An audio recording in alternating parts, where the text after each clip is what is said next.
Let's go to Margaret Thatcher and this question of whether she should have a state funeral. There were reports in yesterday's Sunday papers, repeated again this morning, that arrangements are in hand with Downing Street and Buckingham Palace to support the move. Margaret Thatcher, we should add at this stage, seems to be in fine health, but clearly, like the Queen Mother's funeral arrangements, she is to be subjected to a very public discussion on the subject. There'll probably even be false stories that she's died.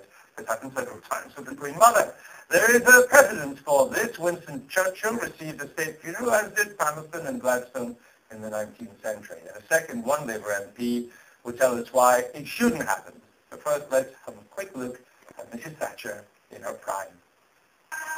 Where there is discord, may we bring harmony. Where there is error, may we bring truth. Where there is doubt, may we bring faith. And where there is despair, may we bring hope.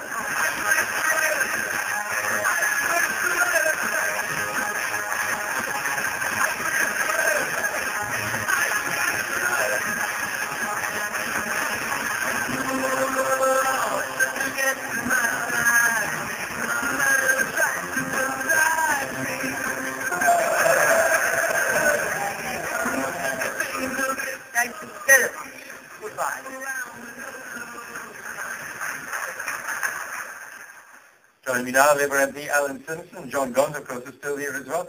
Alan, why shouldn't Margaret Thatcher get a state funeral? Well, it would just be a homage to her self-delusion, that she was the woman who thought she was the nation, and she was the woman who, or the politician who was most divided the nation in the 20th century.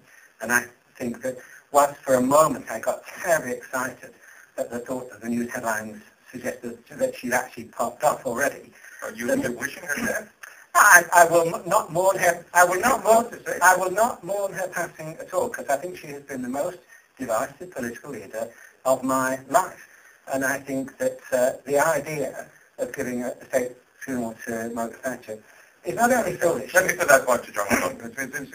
I mean, love her or loathe her, admire what she did or hate what she did, as Alan clearly does, she was a divisive Prime Minister. She did divide this country very deeply. She certainly did, and that's true, and so is Tony Blair. But for a man, a Labour politician, to come on and talk about somebody being deluded when he's got Gordon Brown in power is disgusting. But also, because he said it, I'm not actually getting so upset about the disgusting slur he had on Mrs. Thatcher as well, when he did basically wish her dead, which was, I think, for a politician to come out with on live TV is something we should be apologising for. Maybe he didn't mean to do it. Well, I don't see a retraction. Well, I'm just about to soften the opportunity. No, there's a big difference between saying you wish someone dead and saying you won't mourn their passing. I will not be part of any state homage to my Thatcher because I think she was remembered for her divisive. She was divisive, but then so is Tony Blair divisive. I'm actually a supporter of what we're doing in Iraq and Afghanistan, but an awful lot of people in this country